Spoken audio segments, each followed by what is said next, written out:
नमस्कार दोस्तों, स्वागत है आप सभी का हमारे चैनल जीके टेक जोन में। दोस्तों, आज के इस वीडियो में हम देखेंगे बिहार दरोगा इन्फोर्समेंट का प्रैक्टिस सेट नंबर 24। इससे पहले हम लोग बिहार दरोगा इन्फोर्समेंट का 23 प्रैक्टिस सेट कर चुके हैं। यदि आपने नहीं देखा है तो आप हमारे प्लेलिस्ट में जाकर देख सकते हैं। यह प्रैक्टिस सेट रुक्मणी प्रकाशन प्लेटफॉर्म बुक से है, जो कि हमारे चैनल पर रोजाना चलाया जा रहा है।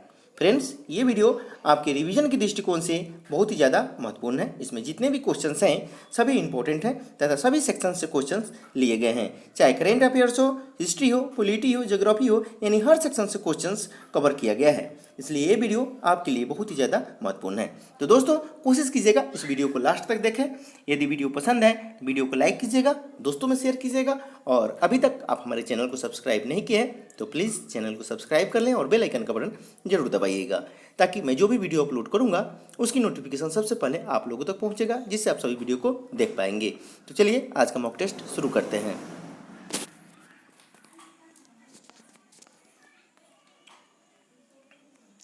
पहला क्वेश्चन है, पेंसिल की मुख्य विशेषता क्या है?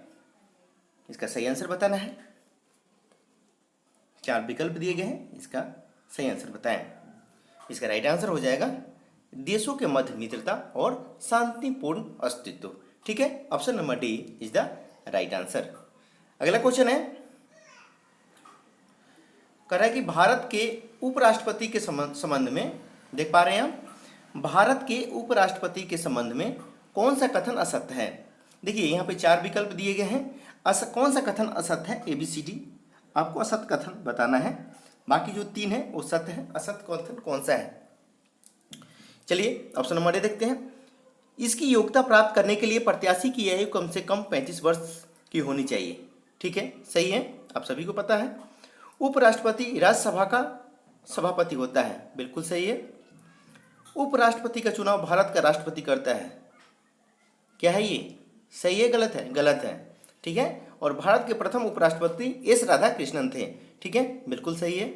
ठीक है, तो आपको मालूम चल गया होगा इसका राइट आंसर क्या हो जाएगा। ऑप्शन नंबर सी है, जो कि असत्य है। ठीक है, चलिए अगला प्रश्न देख लेते हैं। कह रहा है कि सरकार द्वारा हाल ही में लॉन्च किए गए मोबाइल ऐप का नाम क्या है, जो लोगों को जन औषधि जेनेटिक दवाओं के स्टोर को ऐप पर सर्च करने में सक्षम बनाता है? इसका सही आंसर बताना है आपको। इसका राइट आंसर क्या होगा? इसका सही आंसर बताएं जल्दी से कमेंट करके कमेंट सेक्शन में। इसका सही आंसर हो जाएगा जनौषधि सुगम। ठीक है, ऑप्शन नंबर ए इसका राइट आंसर हो जाएगा।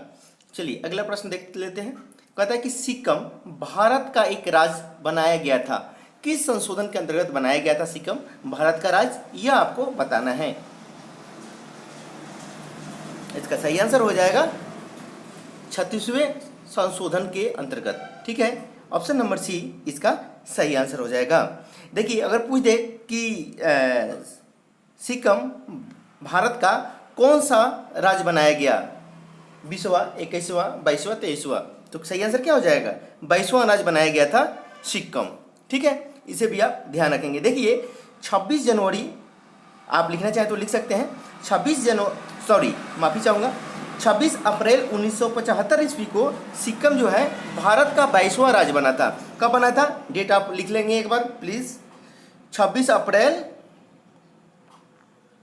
1975 को, 1975 को। ठीक है, ध्यान दीजिएगा, 26 अप्रैल 1975 को सिक्किम भारत का 22वां राज्य बना था। ठीक है, चलिए हम उम्मीद करते हैं आपको समझ में आ गया होगा। तो इसका सही आंसर क्या हो गया? सिक्किम भारत का एक राज्य बनाया गया था, किस संशोधन के अंतर्गत? तो 36वें संशोधन के अंतर्गत। अब कब बनाया गया था? तो 26 अप्रैल 1975 ईस्वी को सिक्किम भारत का 22वां राज्य बना था। चलिए हम उम्मीद करते हैं आपको समझ में आ गया होगा। अगला प्रश्न देखते हैं। कह रहा है कि किस राज्य सरकार ने ICC महिला विश्व कप में शानदार प्रदर्शन हेतु भारतीय महिला क्रिकेट टीम की प्रत्येक खिलाड़ी को 50 लाख रुपए नकद देने की घोषणा की है? इसका सही आंसर बताना है। इसका जल्दी से आंसर बताएं, कमेंट सेक्शन में कमेंट भी करें। हाँ, एक बात और दोस्तों, आप लोग कमेंट नहीं करें, कमेंट जरूर कीजिए कि आपके स्कोर कितने आ रहे हैं। ठीक है, तो प्लीज़ हम उम्मीद करते हैं आप लोग जरूर कमेंट करेंगे। और अभी तक आप हमारे वीडियो देख रहे हैं और प्लीज़ अगर वीडियो अभी तक सब्सक्राइब नहीं किया तो प्लीज़ सब्सक्राइब कर लीजिए, ठीक है। इसका सही आंसर क्या हो जाएगा? महाराष्ट्र सरकार ने, ठीक है। ऑप्शन नंबर ए इसका सही आंसर हो जाएगा। चलिए अगला प्रश्न देख लेते हैं। साइमन कमीशन पहली बार भारत आया था, इसका सही आंसर बताना है। कब आया था भारत? इसका सही आंसर हो जाएगा 1928 में, 1928 में, ठीक है। साइमन कमीशन पहली बार भारत आया था 1928 में। क्लियर हो गया? चलिए और देखिए, और सन 1928 से और भी एक प्रश्न इंपॉर्टेंट है कि बारदोली सत्याग्रह कब हुआ था? वो तो भी अक्टूबर 1928 में ही हुआ था। ये भी मोस्ट इंपॉर्टेंट क्वेश्चन है, इसे भी आप याद रखेंगे, ठीक है। साइमन कमीशन भारत में कब आया था? तो 1928 में आया था पहली बार, और बारदोली सत्याग्रह भी अक्टूबर 1928 को हुआ था, अक्टूबर 1928 में हुआ था, ठीक है। चलिए अगला प्रश्न देखते हैं। कड़ा कि समुद्र तल पर पृथ्वी के केंद्र के सबसे निकट स्थान है। समुद्र तल पर पृथ्वी के केंद्र के सबसे निकट स्थान है उत्तरी ध्रुव, मकर रेखा, भूमध्य रेखा, कर्क रेखा। आपको सही आंसर बताना है क्या है। इसका सही आंसर क्या हो जाएगा? उत्तरी ध्रुव है, ठीक है। समुद्र तल पर पृथ्वी के केंद्र के सबसे निकट स्थान उत्तरी ध्रुव है, ठीक है। चलिए ऑप्शन नंबर ए इसका सही आंसर हो जाएगा। अगला प्रश्न देखते हैं। कह रहा है कि वर्ष 2011 की जनगणना के अनुसार भारत की जनसंख्या कुल कितनी थी, ठीक है। इसका जल्दी से आंसर बताएं, कितनी थी जनसंख्या वर्ष 2011? मोस्ट इंपॉर्टेंट क्वेश्चन है। देखिए जनसंख्या से अमूमन एक क्वेश्चन रहता है, ठीक है, तो इसे भी आप ध्यान देंगे, ठीक है। चलिए इसका सही आंसर क्या हो जाएगा? 121.08 करोड़, ठीक है। 2011 के जनगणना के अनुसार भारत की कुल जनसंख्या है। चलिए अगला प्रश्न देख लेते हैं। एस्परांटो, ठीक है, देख रहे हैं यहाँ पे एस्परांटो क्या है, ये पूछ रहा है आपसे। सही आंसर बताएं। तो क्या है? स्पेन का बंदरगाह नगर है।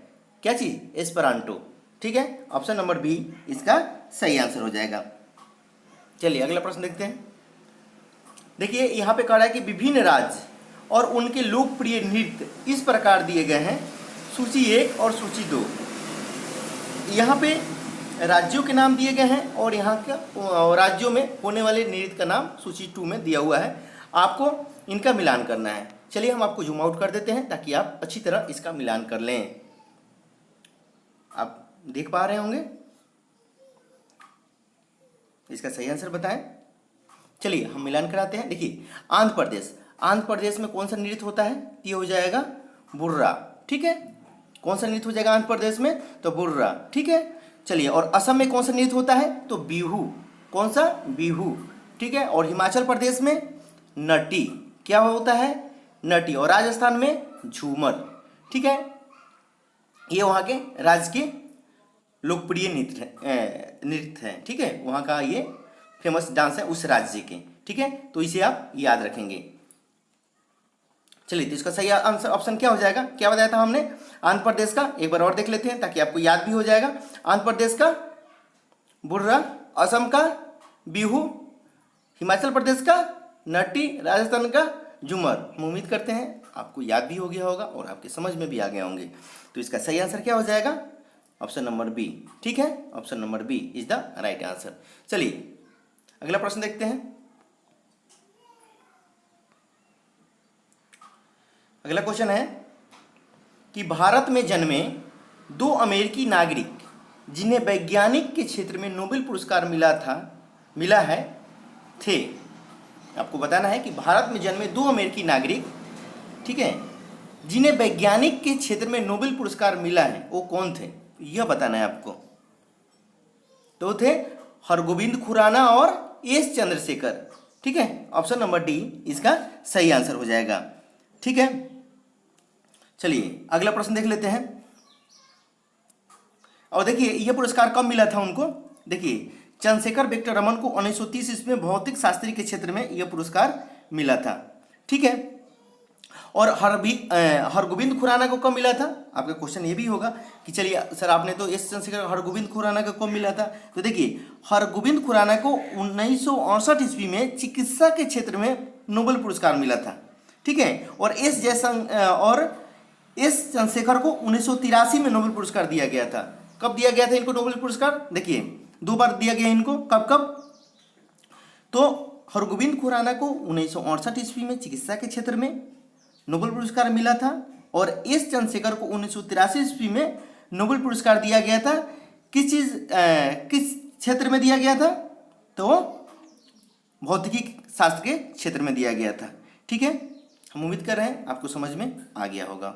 चलिए अगला प्रश्न देख लेते हैं। क्लियर हो गया होगा आपका ऑप्शन नंबर डी।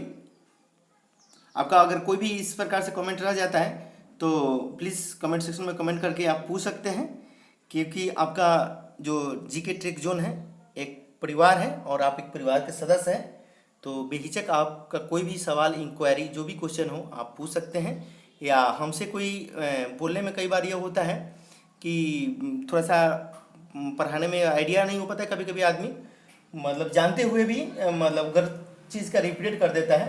तो इसके लिए कई बार अगर मुझसे अगर हो जाए भूल से तो उसके लिए मैं माफ़ी चाहता हूँ। और प्लीज़ आप लोग मुझे सपोर्ट कीजिए और ज़्यादा से ज़्यादा दोस्तों में शेयर कीजिए चैनल को, क्योंकि अभी हम आप लोगों के समक्ष नए हैं और टीचिंग के क्षेत्र में तो काफ़ी पुराने हैं, लेकिन इस प्लेटफॉर्म पर हम नए हैं। तो प्लीज़ हमें सपोर्ट कीजिए और ज़्यादा से ज़्यादा दोस्तों में शेयर कीजिए, ताकि हमारे जितने भी भाई लोग बिहार दरोगा की तैयारी कर रहे हैं इस चैनल से जुड़ जाएं और इसका लाभ उठा सकें, ठीक है। हम पूरा प्रयास करेंगे आप लोग का मदद का, किसी भी टाइप का हो, चाहे साइंस से हो या आपका किसी भी टॉपिक से जो भी रिलेटेड प्रश्न हो, इंक्वायरी हो, कुछ भी हो, तो उसका आप लोग का निपटान किया जाएगा। चलिए ज़्यादा समय नहीं लेते हुए अगला प्रश्न देखते हैं। कहा कि एक वयस्क भारतीय हाथी का भार लगभग है, कितना है यह बताना है। तो देखिए उसका भार लगभग कितना होता है, हाथी का जो होता है 1000 किलो होता है। कितना होता है? लगभग 1000 किलो, ज़्यादा भी हो सकता है 1100-1200, लेकिन अप्रोक्सीमेट मतलब लगभग में उसको 1000 किलो होता है, ठीक है, हाथी का भार। चलिए अगला प्रश्न देख लेते हैं। तो ऑप्शन नंबर बी इसका सही आंसर हो जाएगा। अगला प्रश्न है, कह रहा है कि निकोलस कोपरनिकस प्रसिद्ध है किस चीज़ के लिए? आप सभी को मालूम भी होगा। तो यह बताने के लिए कि ग्रह सूर्य के चारों ओर चक्कर लगाते हैं, न कि पृथ्वी के। आपने पढ़ा होगा 9th क्लास 10th क्लास के, आपको मिला होगा पढ़ने के लिए कि यह बताने के लिए कि ग्रह सूर्य के चारों ओर चक्कर लगाते हैं, न कि पृथ्वी के, ठीक है। ऑप्शन नंबर बी इसका सही आंसर हो जाएगा। चलिए अगला प्रश्न देख लेते हैं कि सिंधु सभ्यता निम्नलिखित में से किस काल में पड़ती है? यह बताना है सिंधु सभ्यता किस काल में पड़ती है। इसका सही आंसर हो जाएगा आदि ऐतिहासिक काल में, ठीक है। ऑप्शन नंबर डी इसका सही आंसर हो जाएगा। चलिए अगला प्रश्न है, कह रहा है कि 800 से 600 ईसा पूर्व का काल किस युग से जुड़ा है? यह बताना है। तो इसका सही आंसर क्या हो जाएगा? ब्राह्मण युग से, ठीक है। ऑप्शन नंबर ए इसका सही आंसर हो जाएगा। चलिए अगला प्रश्न देखते हैं।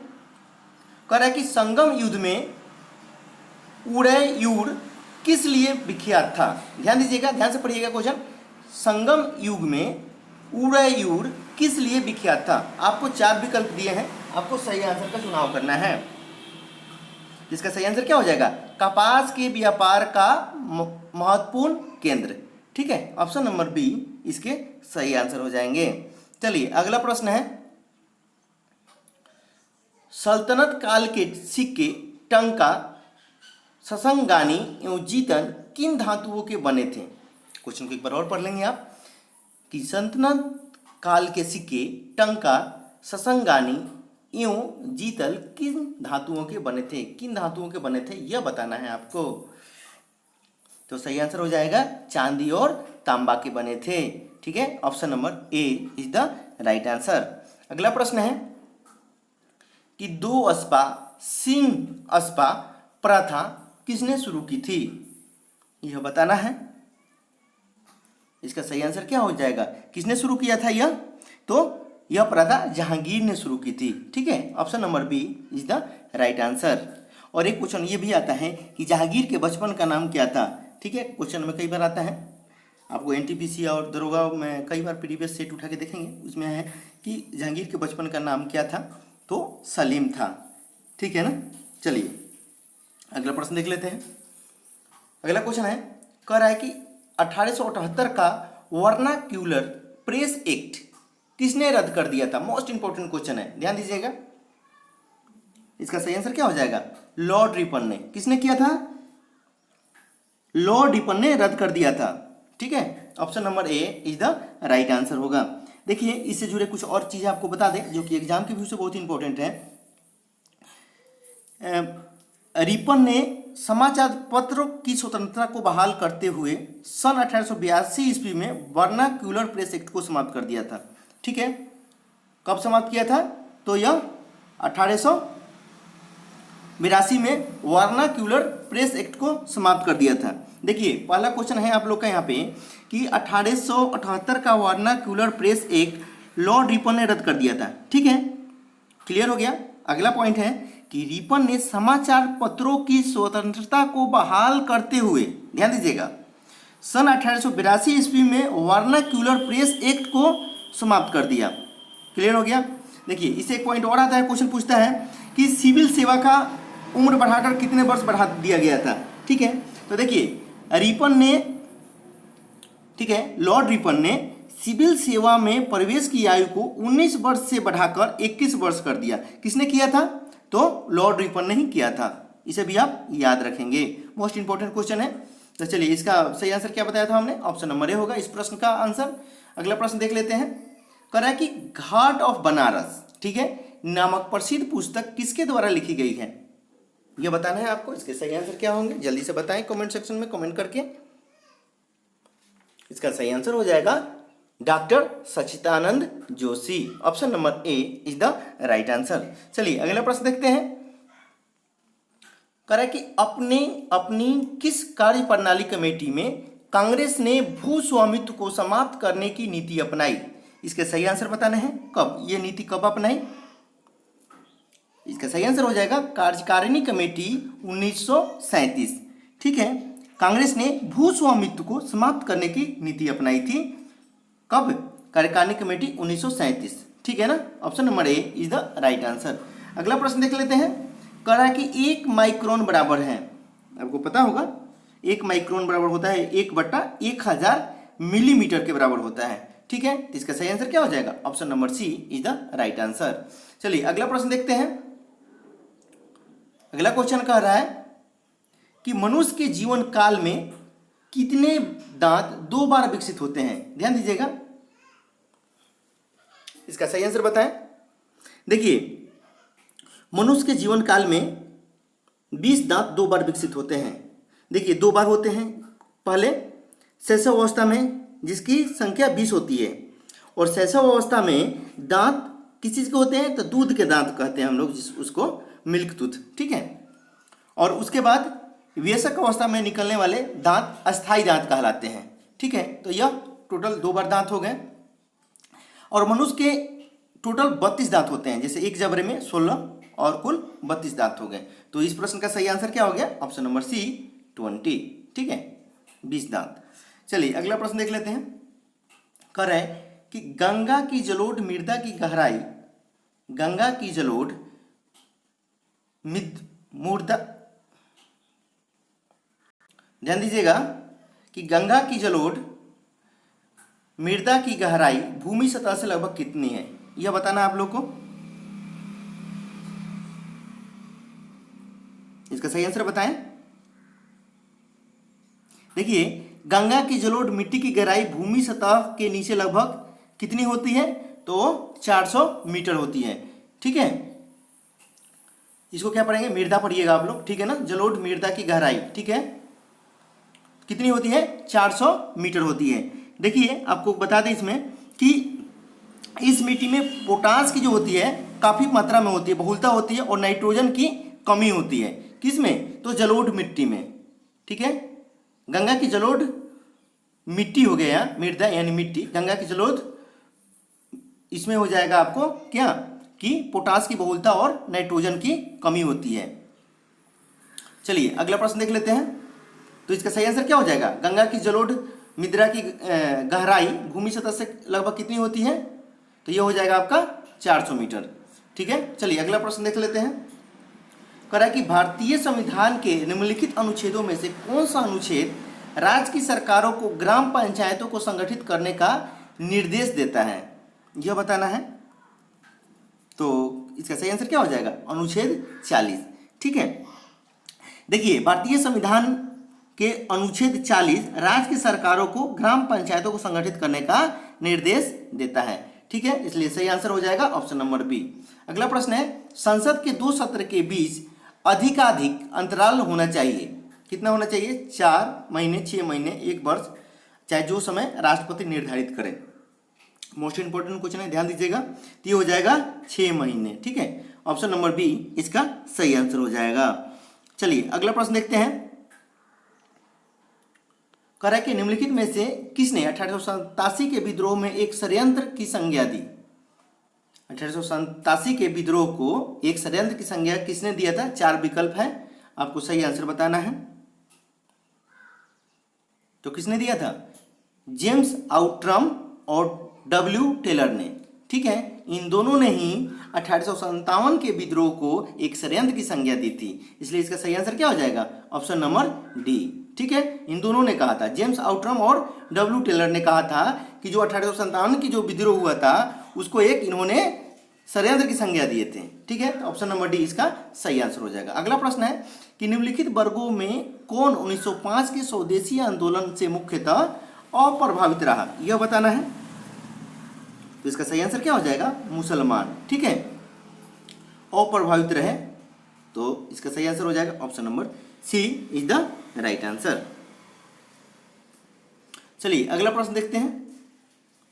जल की अस्थायी कठोरता का कारण है, सही आंसर क्या होगा? कैल्शियम तथा मैग्नीशियम के क्लोराइड और सल्फेट। ठीक है, option number B is the right answer. चलिए अगला प्रश्न देखते हैं। कह रहा है कि वर्तमान प्रमाण के अनुसार पृथ्वी पर जीव का उद्गम हुआ है लगभग कितने वर्ष पहले हुआ है? यह बताना है आपको, जल्दी से बताएं। इसका सही आंसर क्या हो जाएगा? 50 करोड़ वर्ष पूर्व। ठीक है, option number C is the right answer. चलिए अगला प्रश्न देखते हैं। आर्कियोप्लेटिरिक्स, यहाँ पे देख रहे हैं आर्कियोप्लेटिरिक्स है, क्या है आर्कियोप्लेटिरिक्स? यह बताना है आपको। तो यह है क्या? जुरैसिक युग का सर्वपुरातन पक्षी है। ठीक है, यह क्या है? जुरैसिक युग का सर्वपुरातन पक्षी है। ऑप्शन नंबर ए इसका सही आंसर हो जाएगा। चलिए अगला प्रश्न देख लेते हैं। कह रहा है कि जब हम बकरी या भेड़ का मांस खाते हैं तब हम प्राथमिक उपभोक्ता है, द्वितीय या तृतीयक उपयुक्त में से कोई नहीं। कौन से उपभोक्ता है यह बताना है। तो हम क्या हैं? द्वितीयक उपभोक्ता है। ठीक है, जब हम बकरी या भेड़ के मांस को खाते हैं तो हम कौन से उपभोक्ता हैं? द्वितीयक उपभोक्ता है। ठीक है, चलिए अगर पूछ देता है कई बार उत्पादक किस पौधों को कहा जाता है, तो उत्पादक हरे पौधों को कहा जाता है, इसे भी आप ध्यान दीजिएगा। देखिए प्राथमिक उपभोक्ता जो हरे पौधों को अपना भोजन प्राप्त करता है, देखिए यहाँ पर दिया है ना प्राथमिक उपभोक्ता, तो ये किसे कहते हैं? किसे कहते हैं? प्राथमिक उपभोक्ता जो हरे पौधों को अपना भोजन प्राप्त करता है। ठीक है, जो हरे पौधों को अपना भोजन बनाते हैं वो हो गया प्राथमिक। ठीक है, और जो हरे पौधे को जो खाता है उसको जो हम खाते हैं तो क्या हो गया? द्वितीयक उपभोक्ता। ठीक है, तो ये क्या हो जाएगा? जो उसका जो हम लोग खाएं, द्वितीय उपभोक्ता जो प्रथम उपभोक्ता को अपना भोजन प्राप्त करता है वो हो जाएगा आपका द्वितीयक। और तृतीयक में कौन सा आ जाएगा? देखिए तृतीयक उपभोक्ता जो द्वितीयक उपभोक्ता से अपना भोजन प्राप्त करता है, ठीक है ना, वो हो जाएगा आपका तृतीयक उपभोक्ता। ठीक है, हम उम्मीद करते हैं आपको समझ में आ गया होगा। अगर फिर भी समझ में नहीं आएगा तो प्लीज़ आप कमेंट सेक्शन में कमेंट करके आप पूछ सकते हैं। चलिए हम उम्मीद कर रहे हैं आपको अच्छी तरह समझ में आ गया होगा। चलिए अगला प्रश्न देख लेते हैं। ऋग्वेद संहिता का 9वां मंडल पूर्णतः किसको समर्पित है? इसका सही आंसर बताना है। तो इसका सही आंसर क्या हो जाएगा? सोम, देवता सोम को इस पे पर नामांकित देवता। ठीक है, ऑप्शन नंबर डी इसका सही आंसर हो जाएगा। चलिए अगला प्रश्न देखते हैं। विश्व खाद्य पुरस्कार 2019 से किन्हें नवाजा गया है? इसका सही आंसर बताना है। मोस्ट इंपॉर्टेंट क्वेश्चन है करंट के, इसका सही आंसर बताएं। देखिए ये किसको दिया गया था? देखिए विश्व खाद्य पुरस्कार फाउंडेशन के अध्यक्ष, ध्यान दीजिएगा, विश्व खाद्य पुरस्कार फाउंडेशन के अध्यक्ष कनेथ एम क्वीन ने, ये किसके अध्यक्ष हैं? विश्व खाद्य पुरस्कार फाउंडेशन के अध्यक्ष कनेथ एम क्वीन ने साइमन एम ग्रोट को, किसको दिए थे? यहाँ पे साइन है, इसको साइन नाम नहीं है, टाइपिंग मिस्टेक है यहाँ पे, इसको साइमन पढ़ेंगे आप लोग। क्या पढ़ेंगे? इसको साइमन एन ग्रोट है, ग्रुंट भी नहीं है, साइमन एन ग्रुंट है, इसे आप नोट कर लेंगे, ठीक है। अगर साइमन एन ग्रुंट है तो ये मतलब टाइपिंग मिस्टेक हो गया है। इनका एक्चुअल नाम क्या है? साइन है यहाँ पे, आप क्या पढ़ेंगे? साइमन एन ग्रुंट, ठीक है, को 2019 विश्व खाद्य पुरस्कार से नवाजा गया है। किसने दिया था? तो विश्व खाद्य पुरस्कार फाउंडेशन के अध्यक्ष कनेथ एम क्वीन ने साइमन एन ग्रोट को, ठीक है, इन्हें को साइमन एन ग्रोट को 2019 का विश्व खाद्य पुरस्कार से नवाजा गया है। तो ऑप्शन नंबर ए इसका सही आंसर हो जाएगा, ठीक है। यहाँ साइन की जगह आप लोग साइमन कर लेंगे। चलिए अगला प्रश्न देख लेते हैं। कह रहा है कि विश्व क्रिकेट विश्व कप 2019 में सर्वाधिक रन बनाने वाले किस खिलाड़ी को गोल्डन बैट अवार्ड से सम्मानित किया गया? इसका सही आंसर बताना है, किन्हें सम्मानित किया गया है, इसका जल्दी से आंसर बताएं कमेंट बॉक्स में। इसका सही आंसर क्या हो जाएगा? जो कि रोहित शर्मा है, ठीक है, भारत के, ठीक है, रोहित शर्मा भारत, इन्हें गोल्डन बैट के अवार्ड से सम्मानित किया गया। Option number C is the right answer. चलिए अगला प्रश्न देख लेते हैं। रेलवे बोर्ड के नव नियुक्त चेयरमैन कौन है? इसका सही आंसर बताना है। रेलवे बोर्ड के नव नियुक्त चेयरमैन कौन है? इसका सही आंसर हो जाएगा वीके, यहाँ पे वो छूट गया है, ये यादव होगा, यादव पढ़ेंगे आप लोग, यादव कर लेंगे, टाइपिंग मिस्टेक है, ठीक है। तो यहाँ पे क्या हो जाएगा? वीके यादव। कौन है ये? रेलवे बोर्ड के नव नियुक्त चेयरमैन वीके यादव हैं, ठीक है। तो ऑप्शन नंबर डी इसका सही आंसर हो जाएगा। चलिए अगले प्रश्न की तरफ चलते हैं। भारतीय संविधान की प्रस्तावना के सिलसिले में निम्नलिखित में से कौन सा क्रम सही है? ठीक है, ये देखिए आप यहाँ पे एक बार इस क्रम को देख लें, ऑप्शन नंबर ए को। अगला क्रम आपको ले चलते हैं दिखाने के लिए, देख लिया होगा आपने, आगे चलें। चलिए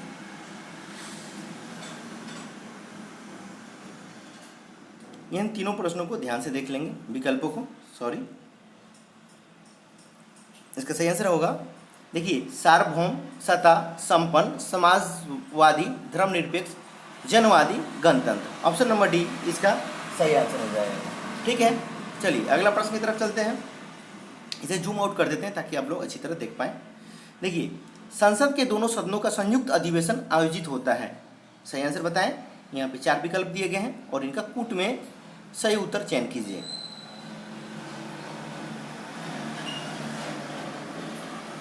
देखिए, कह रहा है कि एक ऐसे विधेयक पर विचार करने और उसे पारित करने के लिए जिस पर दोनों सदनों में मतभेद हो, ठीक है।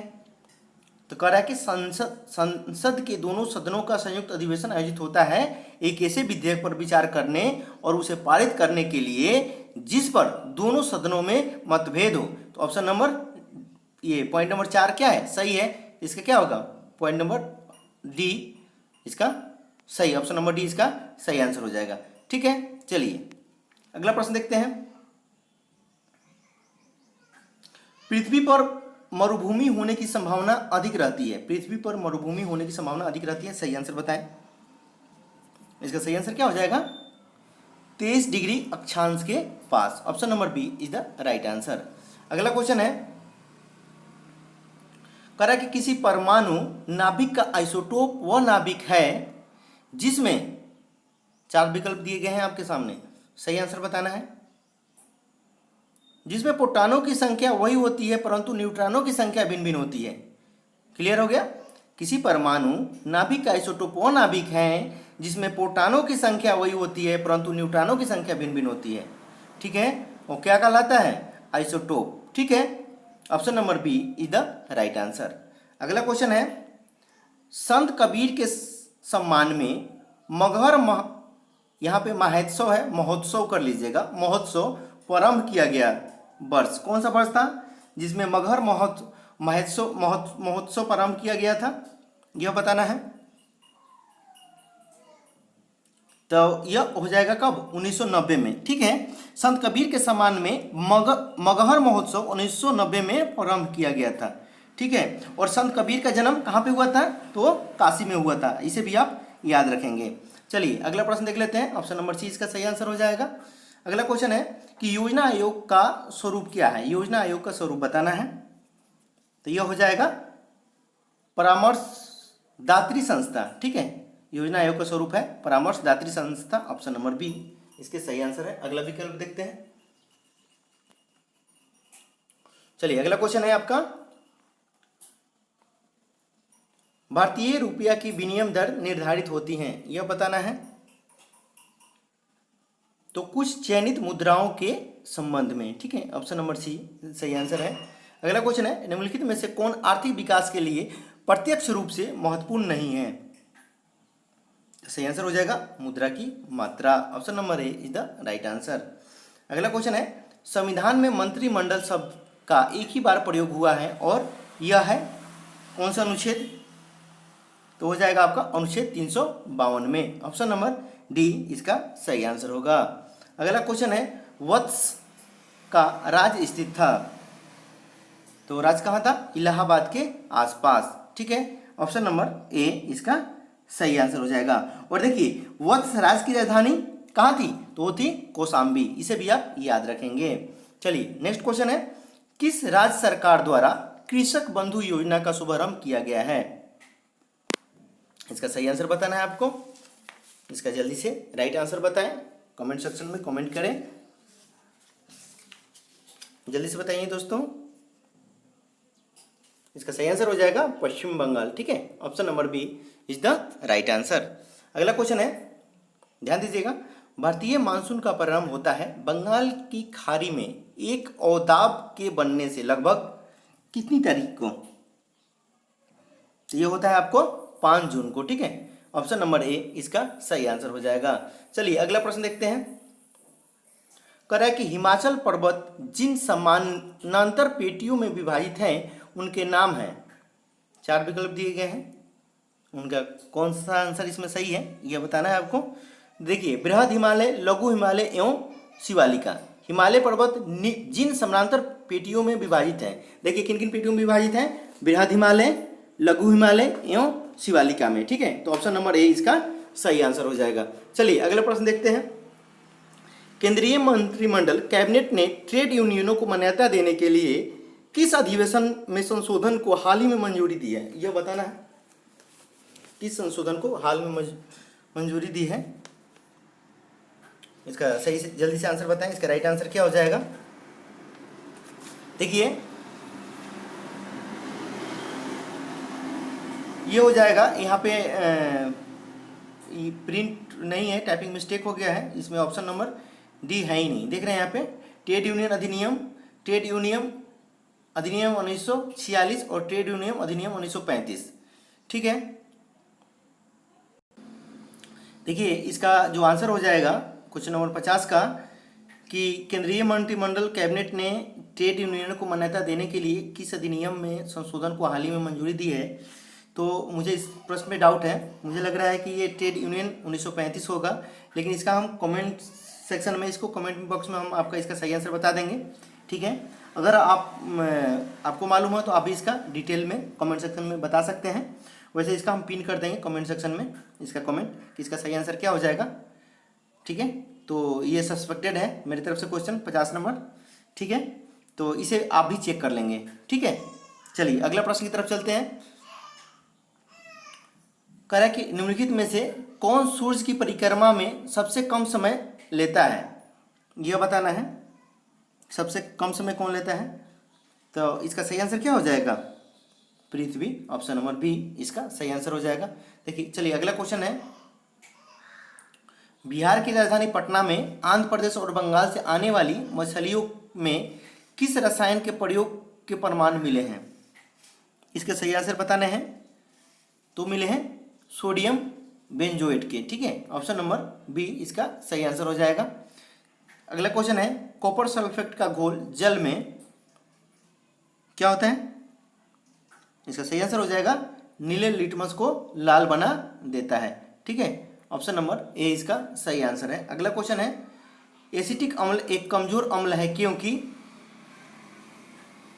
इसका सही आंसर हो जाएगा, इसका आयनन निम्न है। ऑप्शन नंबर बी इसके सही आंसर है। अगला क्वेश्चन है, तांबे की मिश्र धातु है, तो इसका सही आंसर क्या होगा, पीतल। ठीक है, तांबे की मिश्र धातु क्या है, तो है पीतल। ऑप्शन नंबर बी सही आंसर हो जाएगा। अगला क्वेश्चन है, हृदय रोगियों को अधिक मात्रा में नहीं लेना चाहिए। ठीक है, हृदय रोगियों को अधिक मात्रा में नहीं लेना चाहिए। क्या चीज़, ये आपको बताना है, कार्बोहाइड्रेट, प्रोटीन, गंधक और वसा, तो वसा नहीं लेना चाहिए। ऑप्शन नंबर डी सही आंसर हो जाएगा। अगला क्वेश्चन है, सीसा संचयकों में प्रयुक्त अम्ल होता है, तो इसका सही आंसर हो जाएगा H2SO4। ठीक है, option number C is the right answer. अगला प्रश्न है, निम्नलिखित में से किसमें कोबाल्ट होता है, chlorophyll, haemoglobin, vitamin C, vitamin B12। आपको सही आंसर बताना है, तो यह पाया जाता है विटामिन B12 में। ठीक है, ऑप्शन नंबर डी इसका सही आंसर हो जाएगा। अगला क्वेश्चन है, पृथ्वी के भूपटल में सर्वाधिक है, क्या है सर्वाधिक, ये आपको बताना है, जल्दी से बताएं। Option number A oxygen, aluminium, लौह, सिलिकॉन। सही आंसर क्या होगा,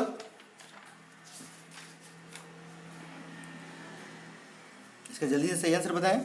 इसका सही आंसर हो जाएगा ऑक्सीजन। ठीक है, option number A is the right answer. पृथ्वी के भूपटल में सर्वाधिक क्या है, ऑक्सीजन है। चलिए अगला क्वेश्चन है, कृष्ण के जीवन पर लिखी गई कविता प्रेम वाटिका के लेखक हैं, कौन है, यह बताना है। तो देखिए यहाँ पे क्या है कि कृष्ण के जीवन पर लिखी गई कविता प्रेम वाटिका नहीं होगा, यह क्या है, टाइपिंग मिस्टेक हो गया है यहाँ पे हो जाएगा प्रेम वाटिका। वाटिका कहाँ से आ गया, ठीक है ना। तो इसे क्या पढ़ेंगे आप लोग, प्रेम वाटिका के लेखक कौन है, तो ये हो जाएंगे रस खान है। ऑप्शन नंबर सी इसका सही आंसर हो जाएगा। ठीक है, चलिए अगला प्रश्न देख लेते हैं, कवाराती कहाँ की राजधानी है, ये बताना है। तो ये हो जाएगा लक्षद्वीप की। ठीक है, ऑप्शन नंबर डी इसके सही आंसर हो जाएंगे। चलिए अगला प्रश्न देखते हैं, कहता है कि गंगोकोंड चोलपुरम, ठीक है, गंगोकोंड चोलपुरम का मंदिर बनवाया गया, किसने बनवाया था, यह बताना है आपको। तो यह बनवाया गया था आपको राजेंद्र प्रथम के द्वारा। ठीक है, गंगोकोंड चोलपुरम का मंदिर बनवाया गया था राजेंद्र प्रथम के द्वारा। ठीक है, option number B is the right answer. अगला प्रश्न है, स्वर्णों को 10% आरक्षण देने वाला देश का पहला राज्य है, स्वर्णों को, इसका सही आंसर बताना है आपको कि इसका राइट आंसर क्या हो जाएगा, गुजरात, राजस्थान, कर्नाटक और बिहार, कौन सा राज्य है, आपको सही आंसर बताना है। इसका सही आंसर हो जाएगा गुजरात। ठीक है, option number A is the right answer. चलिए अगला प्रश्न देखते हैं, बांग्लादेश का राष्ट्रीय गान अमार सोनार बांग्ला लिखा गया था, आपको सही आंसर बताना है। इसका सही आंसर हो जाएगा रविन्द्रनाथ टैगोर के द्वारा लिखा गया था, अमार सोनार बांग्ला। ठीक है, बांग्लादेश का राष्ट्रीय गान है ये। ठीक है ना, चलिए अगला प्रश्न देख लेते हैं, ऑप्शन नंबर बी इसका सही आंसर हो जाएगा। अगला क्वेश्चन है, निम्न में से कौन खरीफ की फसल है, आपको खरीफ का फसल बताना है, दिया है जौ, चना, चावल और गेहूं। ठीक है, तो ये क्या हो जाएगा, आप सभी को मालूम है, इसका सही आंसर क्या हो जाएगा, ऑप्शन नंबर सी चावल है। ठीक है, चलिए अगला प्रश्न देखते हैं, पहला फिलिप कोटलर प्रेसिडेंशियल अवार्ड किसे मिला है, पहला फिलिप कोटलर प्रेसिडेंशियल अवार्ड किसे मिला है, यह बताना है आप लोग को। इसका सही आंसर क्या होगा, इसका राइट आंसर बताएं प्लीज। इसका सही आंसर हो जाएगा, जल्दी से क्या होगा, प्रधानमंत्री नरेंद्र मोदी। ठीक है, option number A is the right answer. अगला क्वेश्चन है, अंतर्राष्ट्रीय अंग संसार की देन है, इसका सही आंसर क्या होगा, अंग संसार की देन है, ये सही आंसर हो जाएगा चीन की। ठीक है, ऑप्शन नंबर डी इसका सही आंसर होगा। अगला प्रश्न देखते हैं, स्मृति मंधाना किस खेल की चर्चित खिलाड़ी हैं, आप सभी को मालूम होगा, या किस खेल की खिलाड़ी हैं, किस खेल से जुड़ी हुई है, कौन सा खेल खेलती हैं। सही आंसर हो जाएगा क्रिकेट। ठीक है, option number C is the right answer. अगला क्वेश्चन है, मनुष्य के लिए अति आवश्यक पोषक तत्व हैं, क्या है यह बताना है। वसा, कार्बोहाइड्रेट्स, प्रोटीन एवं खनिज है। ठीक है, ये चारों ही मनुष्य के लिए अति आवश्यक पोषक तत्व हैं। Option number C is the right answer. अगला क्वेश्चन है, पौधे प्रकाश संश्लेषण में उपयोग करते हैं। क्या उपयोग करते हैं? आप सभी को मालूम है, कार्बन डाइऑक्साइड, जल एवं सूर्य का प्रकाश। ऑप्शन नंबर बी इसका सही आंसर हो जाएगा। अगला क्वेश्चन है, मोमबत्ती की लौ का बाहरी भाग नीला होता है क्योंकि यह संपर्क में आता है। किस चीज के संपर्क में आता है? तो संपर्क में आता है वो हवा के। ठीक है, option number C is the right answer. अगला क्वेश्चन है, बच्चों के गुब्बारों को फुलाने के लिए किस गैस का उपयोग किया जाता है? तो किस गैस का उपयोग किया जाता है? तो हो जाएगा आपका हीलियम का। ठीक है, चलिए अगला प्रश्न देखते हैं। ऑप्शन नंबर सी इसका सही आंसर हो जाएगा। अगला क्वेश्चन है, क्वेश्चन नंबर 73, सबसे बड़ा इलेक्ट्रोनेगेटिव तत्व है। यह बताना है सबसे बड़ा इलेक्ट्रोनेगेटिव तत्व कौन सा है? फ्लोरीन, क्लोरीन, हाइड्रोजन और सोडियम। सही आंसर क्या होगा? तो ये हो जाएगा आपका फ्लोरीन। ठीक है, सबसे बड़ा इलेक्ट्रोनेगेटिव तत्व है फ्लोरीन। ऑप्शन नंबर ए इसका सही आंसर होगा। चलिए अगला प्रश्न देखते हैं। कह रहा है कि भौतिक अथवा रासायनिक तुला दो पल्ला किस सिद्धांत पर काम करते हैं? तो किस पर काम करते हैं ये? जल्दी से इसका सही आंसर क्या हो जाएगा? मूवमेंट के। ठीक है, ऑप्शन नंबर ए इसका सही आंसर हो जाएगा। किस चीज के? मूवमेंट के। ठीक है, चलिए अगला प्रश्न देखते हैं। सुबह के समय यदि हवा में धुआं अधिक हो तो कोहरा भी अधिक होता है क्योंकि? सुबह के समय यदि हवा में धुआं अधिक हो तो कोहरा भी अधिक होता है क्योंकि? यह बताना है। इसका सही आंसर हो जाएगा ऑप्शन नंबर सी, वायु में मौजूद जलवाष्प धुएं के कणों पर जमा होता है। ऑप्शन नंबर सी इसका सही आंसर हो जाएगा। अगला प्रश्न है, 106वीं भारतीय विज्ञान कांग्रेस का आयोजन निम्नलिखित किस स्थान पर किया गया? यह बताना है। कहाँ पे किया गया था? जल्दी से बताएं इसके कमेंट सेक्शन में। कटक, जालंधर, नई दिल्ली और कोलकाता। सही आंसर क्या होगा? सही आंसर हो जाएगा Jalandhar. Option number B is the right answer. अगला प्रश्न है, कनिष्क कुषाण वंश का राजा था। प्रथम, द्वितीय, तृतीय, चतुर्थ। इसका सही आंसर हो जाएगा तृतीय। ठीक है, कनिष्क कुषाण वंश का तृतीय राजा था। ठीक है ना। और कनिष्क ने 78 ईस्वी में एक संवत चलाया जो शक संवत कहलाता है। ठीक है, बहुत ही मोस्ट इंपॉर्टेंट है। और कनिष्क का राजकवि कौन था? तो थे अश्वघोष। ये कई बार एग्जाम में पूछे जाते हैं, तो इसे भी आप याद रखेंगे। चलिए अगला प्रश्न देख लेते हैं। ये भी मोस्ट इंपॉर्टेंट क्वेश्चन है। सबसे लंबे सड़क सहरेल पुल, दोहरा पुल, बोगीबील की लंबाई कितनी है? आपको भी पूछ देगा यह बोगीबील किस राज्य से जुड़ा हुआ है और कहाँ पे है। ठीक है, तो देखिए जो ये बोगीबील जो है, ये जगह का नाम है। ये असम का बोगीबील पुल जो कि ब्रह्मपुत्र नदी पर बना हुआ है। किस नदी पर बना हुआ है यह बोगीबील पुल? तो यह ब्रह्मपुत्र नदी पर बना हुआ है, जो कि देश की सबसे लंबे डबल डेकर और रोड ब्रिज पुल है ये। ठीक है, कौन सा पुल है यह? सबसे लंबे डबल डेकर रेल और रोड ब्रिज पुल है। नीचे ट्रेन चलती है और ऊपर से गाड़ियां चलती हैं, बस, ट्रक वगैरह चलती हैं। ठीक है, तो यह है डबल डेकर रेल और रोड ब्रिज पुल है। इसकी लंबाई कितनी है? तो 4.94 किलोमीटर है। ठीक है, ऑप्शन नंबर ए इसका सही आंसर हो जाएगा। चलिए अगला प्रश्न देख लेते हैं। इसे आप याद रखेंगे, मोस्ट इंपोर्टेंट क्वेश्चन है। सिक्किम भारत का अभिन्न अंग बना। सिक्किम भारत का अभिन्न अंग बना कब बना था? किस संशोधन के अनुसार? यह बताना है। इसका जल्दी से आंसर बताएं। इसका राइट आंसर क्या होगा? देखिए इसका सही आंसर हो जाएगा 36वें संशोधन के द्वारा बना था। ठीक है, इसका राइट आंसर क्या होगा? 36वें संशोधन के द्वारा 1975 में हुआ था। 36वां जो संशोधन हुआ था 1975 में हुआ था। इसके अंतर्गत सिक्किम को भारत का 22वां राज्य बनाया गया था। ठीक है, इसे आप ध्यान रखेंगे। ऑप्शन नंबर डी इसका सही आंसर हो जाएगा। चलिए अगला क्वेश्चन है, कहता कि वनों का प्रबंधन एवं रख रखाव का विज्ञान है। तो कैसा विज्ञान है? तो है सिल्वीकल्चर। ठीक है, ऑप्शन नंबर बी इसका सही आंसर हो जाएगा। और देखिए पीसी कल्चर में क्या किया जाता है, तो देखिए आपको बता दें, पीसी कल्चर में मत्स्य पालन का अध्ययन किया जाता है, याद रखेंगे। और सेरीकल्चर में तो रेशम कीट पालन का अध्ययन किया जाता है। और एपी कल्चर में आपको पता होगा मधुमक्खी पालन का अध्ययन किया जाता है। और पोमोलॉजी में फलों का अध्ययन किया जाता है, ठीक है। तो मोस्ट इंपॉर्टेंट क्वेश्चन है, कई बार पूछ देता है किसका अध्ययन किया जाता है, तो इसे भी आप याद रखेंगे। चलिए अगला प्रश्न देख लेते हैं। इस प्रश्न का सही आंसर क्या हो जाएगा, सिल्वीकल्चर, ठीक है, वनों का प्रबंधन का रख रखाव, ऑप्शन नंबर बी इसका राइट आंसर होगा। चलिए अगला प्रश्न देख लेते हैं। कहता है कि लिग्नाइट को प्रायः कहा जाता है, यह बताना है। ब्राउन कोयला कहा जाता है, क्या कहा जाता है, ब्राउन कोयला कहा जाता है, ऑप्शन नंबर ए इसका सही आंसर हो जाएगा। चलिए नेक्स्ट क्वेश्चन है, we have made a trust with destiny, यह कथन है, किसका कथन है, यह बताना है।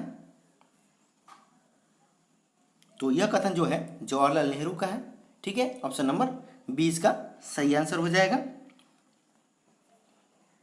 और पूर्ण स्वराज का नारा किसने दिया था, तो जवाहरलाल नेहरू ने दिया था, इसे भी आप याद कर लेंगे।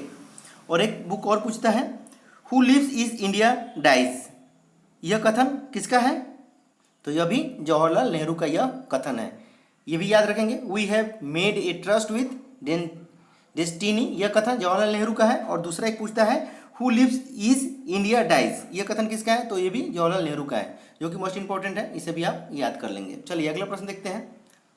कड़ा के निम्नलिखित में से कौन सा क्रम तीन धातुओं की क्रियाशीलता को सही रूप में दर्शाता है, इसका सही आंसर बताना है, ठीक है। यहाँ पे सिंबल दिए गए हुए हैं, तत्व के सिंबल हैं, आपको सही आंसर बताना है, इसका सही आंसर हो जाएगा ऑप्शन नंबर डी इसका राइट आंसर होगा, ठीक है। चलिए अगला प्रश्न देखते हैं। द न्यू दिल्ली कॉन्स्पिरेसी किसकी रचना है, यह बताना है, जल्दी से बताएं इसका राइट आंसर क्या होगा।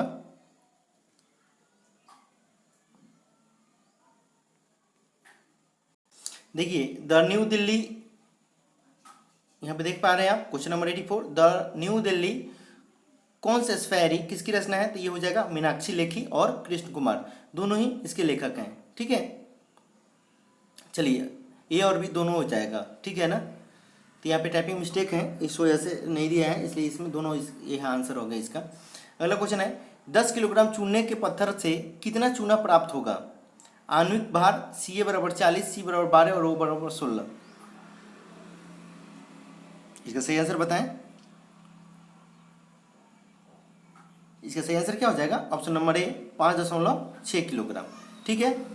इसको अगर हम सॉल्व करें तो काफ़ी वीडियो लंबा बन जाएगा। अगर आप चाहते हैं इसे हम बताएं तो प्लीज़ कमेंट सेक्शन में कमेंट करें, इसकी हम एक डिटेल पे एक वीडियो बना देंगे ताकि आपको समझ में आ जाएगा, ठीक है। अगर आपको समझ में आ जाए तो अच्छी बात है, अगर नहीं आता है तो प्लीज़ कमेंट सेक्शन में कमेंट करें। अभी ये वीडियो काफ़ी लंबा हो जाएगा, इस वजह से हम इसकी पूरी डिटेल जिक्र नहीं कर रहे हैं। चलिए अगला प्रश्न देखते हैं। जल के 3/5 भाग भरे बीकर में बर्फ का टुकड़ा तैर रहा है, तो बर्फ के टुकड़े के पूर्णतः पिघलने पर बीकर में द्रव सतह क्या होगा, तो वो अपरिवर्तित रहेगा, ठीक है, ऑप्शन नंबर सी इसका सही आंसर हो जाएगा। अगला क्वेश्चन है, एक दूर दृष्टि से प्रीत व्यक्ति को क्या होता है, सही आंसर बताएं। पास की वस्तुएं साफ नहीं दिखाई देती है, ठीक है, दूर दृष्टि से प्रीत व्यक्ति को, option number B is the right answer. अगला क्वेश्चन है, वस्तु से छोटा वास्तविक तथा उल्टा बिंब उत्तल लेंस द्वारा बनता है, जबकि वस्तु स्थित होता है, वस्तु कहाँ पे होगा, तो ऐसा प्रतिबिंब बनेगा, यह बताना है आपको। तो अनंत तथा 2f के बीच में रखी गई हो, तो कैसा होगा, वस्तु से छोटा वास्तविक तथा उल्टा बिंब उत्तल लेंस द्वारा बनता है, जबकि वस्तु स्थित होता है अनंत तथा 2f के बीच में, ठीक है, option number A is the right answer. अगला क्वेश्चन देखते हैं। कहा कि बिहार के एक सरकारी घोषणा के अनुसार किस तिथि को शराबबंदी पूर्णतः लागू कर दिया गया, यह बताना है आपको, जो कि नीतीश जी ने किए थे, ठीक है। तो इसका सही आंसर बताना है कि कितने तारीख को बंद किए थे, और ये भी पूछ सकता है कि किसने बंद करवाया था, ठीक है। तो आप सभी को मालूम होगा, और मालूम है तो इसे ध्यान में रखेंगे, ठीक है ना, क्योंकि एग्जाम में क्या होता है कि अक्सर हम लोग छोटी छोटी गलतियाँ करके चले आते हैं, तो इसका सही आंसर बताएं क्या होगा। 6 अप्रैल 2016 को बिहार में एक सरकारी घोषणा के अनुसार किस तिथि को शराबबंदी पूर्णतः लागू कर दिया गया था। ठीक है, तो 6 अप्रैल 2016 को। चलिए अगला प्रश्न देखते हैं। पेट में भोजन को पचाने के लिए निम्नलिखित में से किसकी खास आवश्यकता होती है।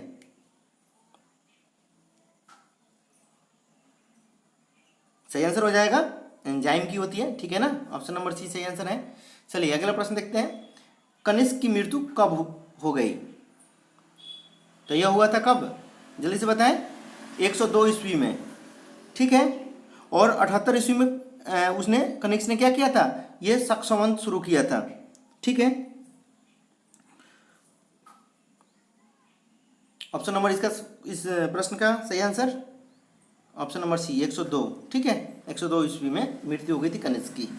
चलिए अगला क्वेश्चन है। दंत क्षय का कारण है, क्या कारण है, तो वंशानुगत कारण है। ठीक है, दंत क्षय का कारण होता है बैक्टीरियल संक्रमण होता है वैसे।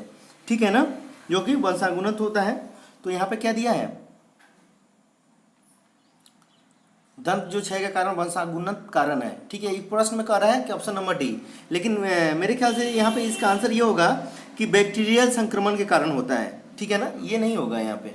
ठीक है, ध्यान दीजिएगा, वंशानुगत नहीं होता है, ऐसा कुछ नहीं है। यहाँ पे दंत क्षय का कारण जो होता है वो हो जाएगा आपका बैक्टीरियल संक्रमण के कारण होता है। ध्यान दीजिएगा, ऑप्शन नंबर सी ये होगा यहाँ पे। ठीक है ना, ऑप्शन नंबर सी होगा यहाँ पे। ठीक है, दंत क्षय का कारण, option number C is the right answer. Okay, चलिए अगला प्रश्न देखते हैं।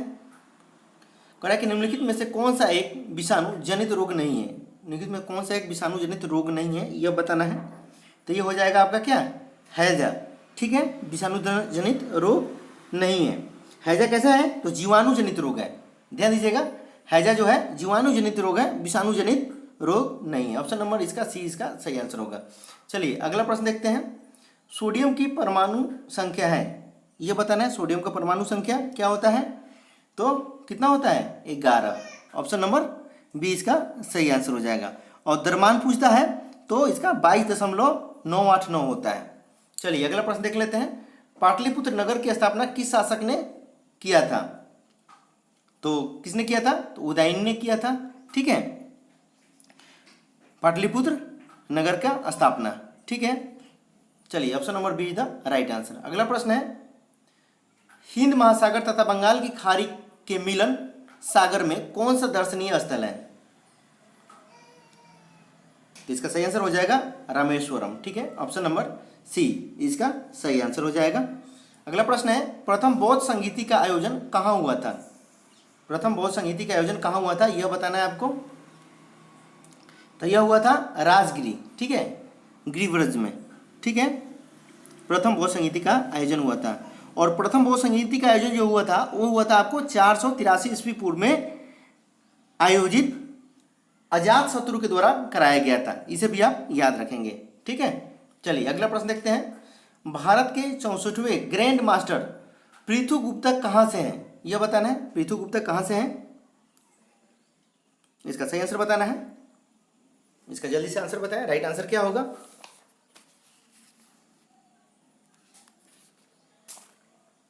सही आंसर हो जाएगा दिल्ली से है। ठीक है, ऑप्शन नंबर डी इसका सही आंसर हो जाएगा। अगला क्वेश्चन है। बिहार के कर आय का मुख्य स्रोत क्या है, इसका सही आंसर बताएं। तो इसका सही आंसर हो जाएगा बिक्री कर से। ठीक है, ऑप्शन नंबर डी इसका सही आंसर हो जाएगा। अगला क्वेश्चन है कि रुधिर दबाव ब्लड प्रेशर मापक यंत्र है। तो ये हो जाएगा क्या, स्फिग्मोमेनोमीटर। ठीक है, जिसे हम ब्लड प्रेशर नापते हैं। Option number C is the right answer. ठीक है, तो दोस्तों हम उम्मीद कर रहे हैं आपको बिहार दरोगा इन्फोर्समेंट का प्रैक्टिस सेट नंबर 24 समझ में आ गया होगा। अगर आपको जो भी डाउट रह गया हो तो कमेंट सेक्शन में कमेंट करके आप प्लीज़ पूछ सकते हैं। दोस्तों हम उम्मीद करते हैं ये वीडियो आप लोग को अच्छा लगा हो। दोस्तों यदि यह वीडियो आप लोग को अच्छा लगा होगा तो प्लीज़ वीडियो को लाइक ज़रूर कीजिएगा, इससे मोटिवेशन मिलता है। ठीक है, और अभी तक आप हमारे चैनल को सब्सक्राइब नहीं किए हैं तो प्लीज़ ज़रूर सब्सक्राइब कर लीजिएगा और बेल आइकन का बटन ज़रूर दबाइएगा, ताकि मैं जो भी वीडियो अपलोड करूँगा उसकी नोटिफिकेशन आप लोग को पहुँचता रहेगा, जिससे आप सभी वीडियो को देख पाएंगे। और दोस्तों में इसे ज़्यादा से ज़्यादा शेयर कीजिए फेसबुक और व्हाट्सएप के माध्यम से, ताकि ठीक है, और हमारे जितने भी भाई लोग हैं इससे जुड़ सकते हैं। और टेलीग्राम पे भी आप इसे ज्वाइन कर सकते हैं, ठीक है। टेलीग्राम पर भी जीके ट्रैक जोन को आप ज्वाइन कर सकते हैं और उसका पीडीएफ आप लोग को जीके ट्रैक जोन पे उपलब्ध करवा दिया जाएगा, ठीक है। तो मिलते हैं अगले वीडियो में, तब तक के लिए धन्यवाद।